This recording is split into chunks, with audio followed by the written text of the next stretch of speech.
Greetings gamers, Tim Kirk here, and today is August 25th, 2015, and we're doing RPG a Day, Day 25. I'm going to try and make this quick, because today is the most revolutionary game mechanic, and I'm not a fan of attempts that don't quite work, that make the game somewhat more complex without any real return for the complexity or alleged innovation that really isn't.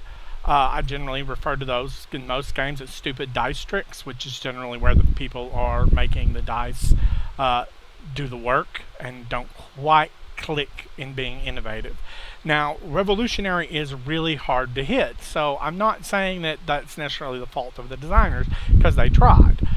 But the truth is, it's really hard to do something that's truly changing the way a game works for the better than many traditional mechanics already do, or many story games mechanics already do. It just depends on the game.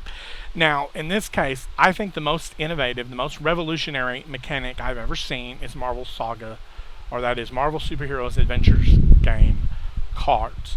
Why do I feel it's innovative? Because the cards reduce the paperwork on top of reducing the failure of characters who shouldn't fail at certain things. Basically, the cards, you get a hand of cards as a player.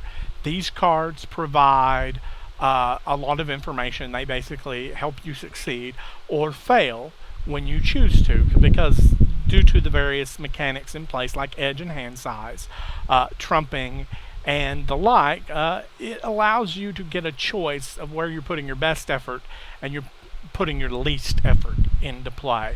So that's a really good start, but that's not where it ends. All the cards have numbers marked on them for tracking health of foes. They also allow the GM to set more difficult difficulties without just intentionally screwing the players over. In fact, what happens is you flip the top card and there's a number on the card that you use to add to the normal difficulties that you set. So each round around can go good or bad based on that card flip. In addition to that, it's got a plus, negative, or neutral sign that you can use for various optional rules and ideas. Like you flip it over. If something is yes or no, you flip it over, and you get yes, no, or maybe, and then it's probably best to make a decision at that point. But it gives you a lot of use from the cards, and not just here's some cards, play the cards, whatever. The Marvel Superhero Adventure game, Marvel Saga as it's generally referred to, works very well at making the cards a centralized mechanic with a lot of power depending on who's using it. And it works very well. It works very fast, and it works very functionally.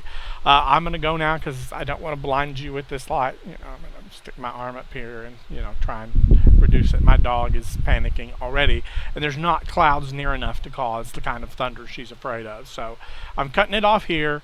Take care, and be well.